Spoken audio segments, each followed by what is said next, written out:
Place au parti pris. Pascal Route, vous restez autour de la table. Amdouche Chalmani nous rejoint. Oh pardon, c'est Isabelle Lasserre qui nous rejoint ce soir. C'est vrai, Isabelle, pour son parti pris international. On va parler du Conseil de la paix. C'est passionnant parce que ça y est, c'est parti. Alors vous nous direz vraiment ce que vaut ce Conseil de la paix de Donald Trump.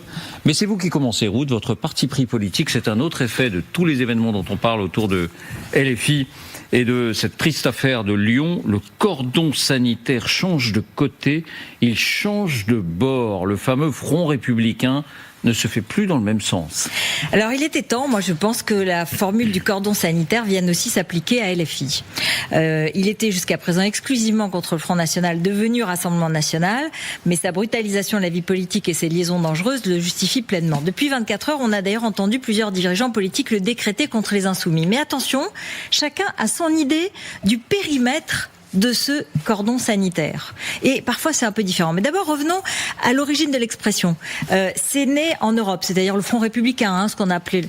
Elle est née en Europe dans les années 80. Dans de nombreux pays de l'Union, les grands pays démocratiques, des régimes parlementaires s'engagent à refuser toute alliance électorale, collaboration, coalition dans un exécutif local ou national avec l'extrême droite afin de marginaliser leurs idées antidémocratiques.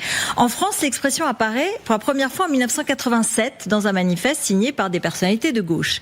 Et puis, c'est lors de la municipale de Dreux, en 1983, que l'union de la liste frontiste avec celle de la droite RPR-UDF résonne comme un coup de semonce à droite. Et en 1986, Jacques Chirac, nommé Premier ministre, demande à sa majorité de ne pas adresser la parole, intéressant, aux 35 députés FN après l'ouverture du scrutin à la proportionnelle. Et puis, elle atteint son apogée en 2002 lorsqu'il refuse de débattre avec Jean-Marie Le Pen entre les deux tours. Ça, c'est du cordon sanitaire, vous voyez. Et on en a vu la résurgence avec le barrage républicain adopté pour les élections de juin 2024 où la mobilisation et les accords électoraux de la gauche et du centre, mais parfois jusqu'à la droite, ont empêché le Rassemblement national d'obtenir une majorité au Parlement. Alors aujourd'hui, cette idée du cordon sanitaire, elle revient avec la mort du jeune Quentin, mais chacun, encore une fois, veut en ériger des contours différents. Hier, c'était François Hollande et Raphaël Glucksmann qui voulaient et qui disaient aux socialistes de refuser toutes les alliances. Mais ni Olivier Faure, ni les Verts, ni les communistes ne sont sur cette ligne. Alors même que ce soir, un sondage Odoxa publié par le Figaro indique que 76% des Français rejettent les alliances électorales avec LFI, dont 81% des sympathisants PS. Au centre, écoutez Gérald Darmanin. Pour l'avenir, que plus personne ne nous fasse le coup de votons LFI pour faire barrage à. Voilà. Je pense malheureusement que les deux extrêmes se rejoignent, mais que LFI aujourd'hui démontre, au moins par silence, mais vraiment je suis gentil en disant ça, sa complicité. Voilà, vous voyez, ça c'est un nini. C'est ni RN, ni LFI. Chacun a son cordon sanitaire. Celui-là, c'est une frontière étanche avec les deux extrêmes, considérés comme aussi infréquentables l'un que l'autre. Et c'est aussi au passage une critique de ce qui s'est passé en 2024, lorsque Gabriel Attal avait dit il faut parfois accepter de faire barrage au Front National en utilisant un autre bulletin, même qu'on n'aurait pas voulu, en précisant que désistement ne voudrait pas dire ralliement. Emmanuel Macron, lui aussi, il en a parlé aujourd'hui. Il a mis sur le même plan les deux partis. Écoutez. Aucun groupe mettant en œuvre de la violence n'a de légitimité dans la République. Et je le dis avec beaucoup de force. Et donc oui, les partis extrêmes doivent faire leur ménage. L'extrême gauche en l'occurrence, mais les autres partis extrêmes et l'extrême droite aussi, qui a dans ses rangs parfois des militants qui justifient l'action violente. Nini, vous voyez, là c'est Nini. Par contre, pour Bruno Retailleau, pas de doute, il y a un seul parti qui aujourd'hui n'est plus républicain, c'est LFI. Et c'est plus le RN. Écoutez. Pour moi, le cordon sanitaire, c'est contre LFI. Je ne mets pas un signe d'équivalence entre ces deux partis. Pour moi, désormais, ils quittaient le champ républicain et qu'on devait barrer la route et que pas une seule voix ne devait aller sur des candidats soutenus ou des candidats LFI. Le président de LR, qui est désormais candidat à la présidentielle, ne fait donc pas mystère d'aller chercher les voix du RN qu'il considère comme d'anciens électeurs de droite. Alors, jusqu'où ira ce cordon sanitaire ? Comment est-ce qu'il se matérialisera ? Est-ce que ce sera, je vous donnais justement les exemples historiques, pas d'alliance, pas de désistement, pas de débat, pas de dialogue. Bon, personne ne peut le dire précisément et on ne sait vraiment pas ce qui va se passer. Mais dans les deux cas, au centre avec le Nini ou à droite, tout sauf LFI, pour tous ces partis, c'est important de proposer une grille de lecture lecture et une perspective aux électeurs. Pourquoi ? Parce qu'il ne faut pas laisser le Rassemblement national recueillir seul les bénéfices de cette crise très importante.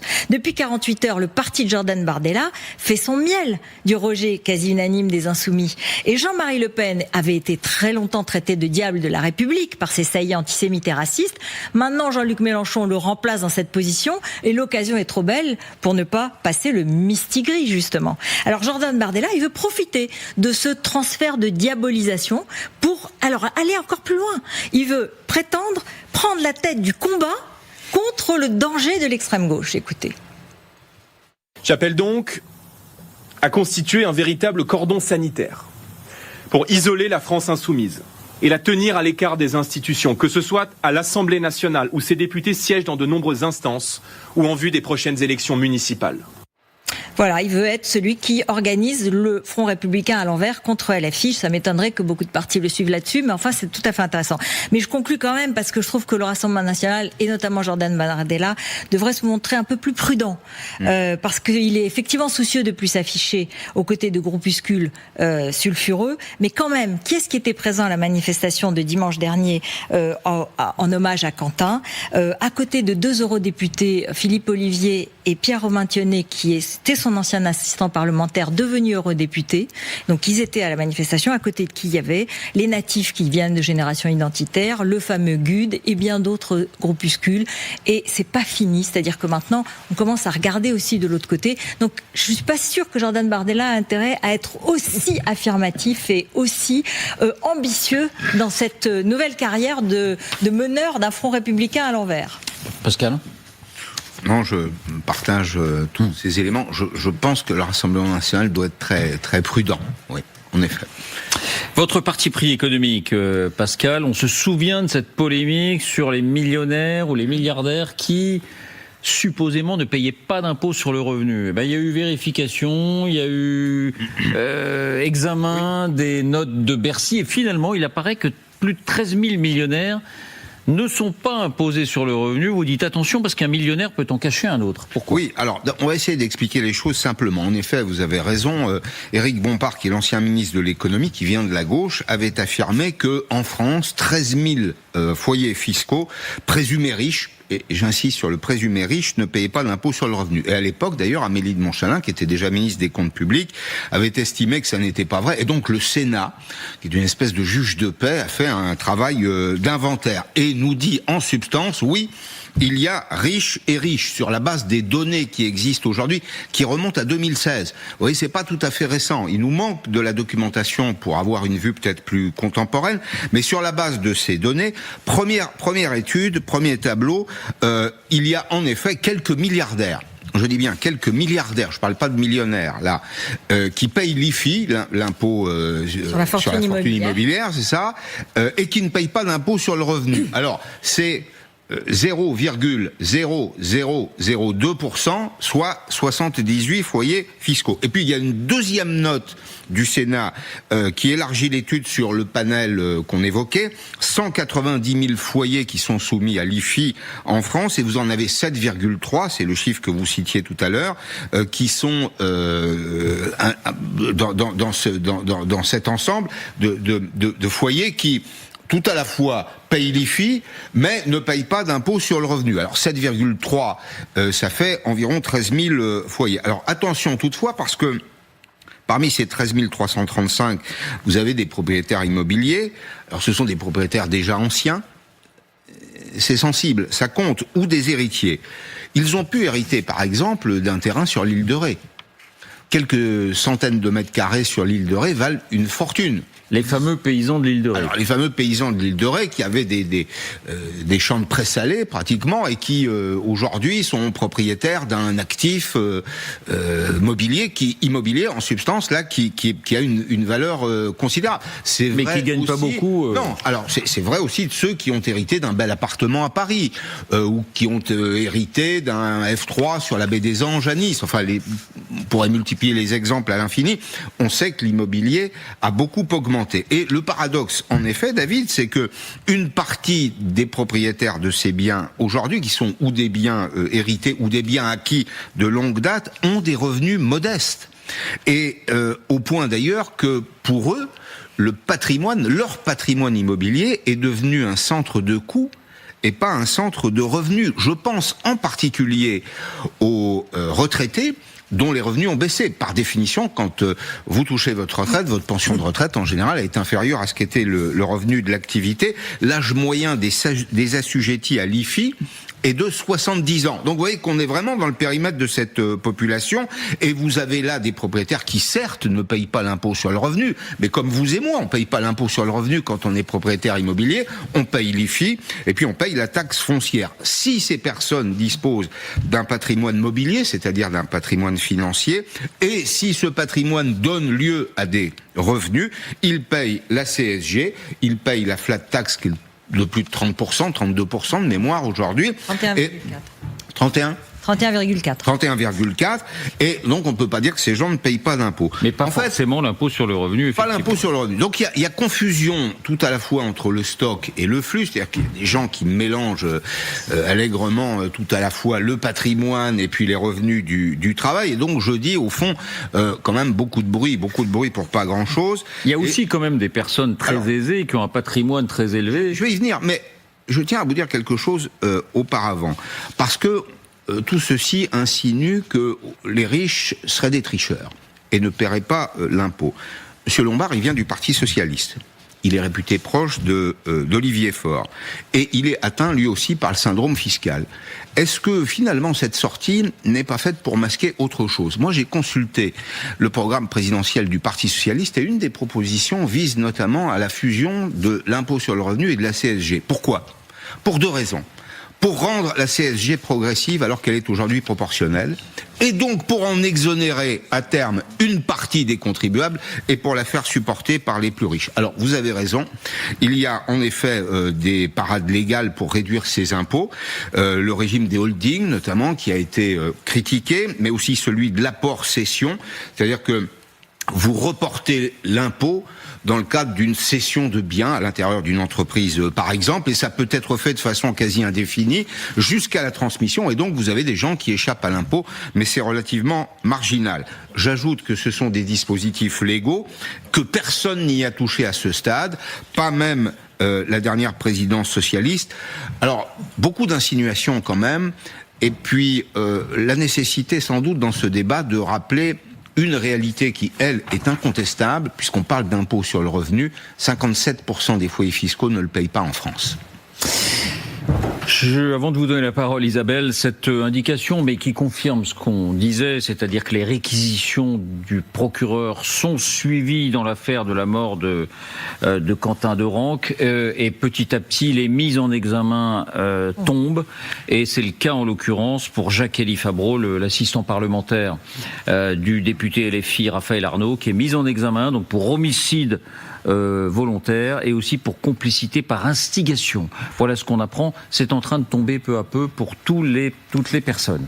Isabelle, votre parti pris international, c'est le jour J pour le fameux Conseil de la paix de Donald Trump qui se réunit pour la première fois aux États-Unis.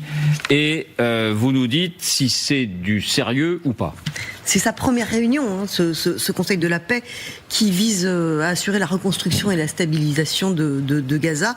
C'est déjà un club à deux vitesses. Il y a les membres qui payent très cher, $1 milliard, et puis il y a les simples membres qui peuvent entrer gratuitement. Alors aujourd'hui, on a vu environ 27 pays. Les 2/3 sont des dirigeants autoritaires. Il y a aussi les amis de Donald Trump et puis ceux qui sont un petit peu soumis au président américain. Alors on a vu l'Argentin Milei, le Hongrois Orban, beaucoup de pays arabes, l'Arabie Saoudite, le Qatar, l'Égypte, des pays d'Asie centrale et Israël et le Kosovo. Et évidemment, j'en passe. Il y a des grands absents, la Chine et la Russie, les pays européens, le Vatican et le Canada qui a été désinvité. Alors, ce club des amis de Trump, il s'est penché aujourd'hui sur l'avenir, sur les engagements financiers, puis 5 milliards de dollars, et puis aussi sur l'envoi à terme, à moyen terme, de militaires qui seront censés stabiliser la bande de Gaza. Mais en fait, ce conseil, il a vraiment un autre objectif qui est d'être un instrument de résolution des conflits. Alors Donald Trump le dit comme ça va être l'organisme international le plus influent de l'histoire. Donald Trump ne doute jamais de rien. Alors c'est une concurrence à peine voilée à l'ONU et à son Conseil de sécurité. On sait bien que Donald Trump déteste l'ONU, qui critique les Nations Unies qui sont jugées inefficaces. Bon, il n'a pas complètement tort, incapable de prévenir les crises. Bon, là, on peut pas lui donner tort non plus, et de mettre fin aux guerres.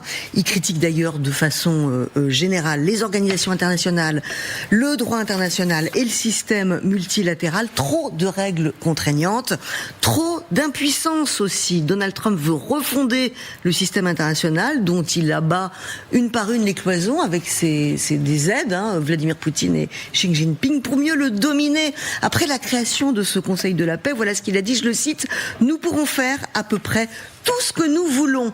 Alors justement, quel est l'avenir de ce club des amis de Donald Trump ? Eh ben, il n'est pas forcément assuré. Pourquoi ? Parce que il va pas vraiment beaucoup s'élargir. Est-ce qu'on peut imaginer des représentants des pays démocratiques, et notamment des pays européens, rejoindre un club où Donald Trump est le seul maître à bord, et surtout, il n'y aura qu'un seul veto, celui du président américain. Aujourd'hui, Conseil de sécurité, déjà, c'est gratuit, mais en plus, il y a 5 vétos. C'est quand même un petit peu mieux.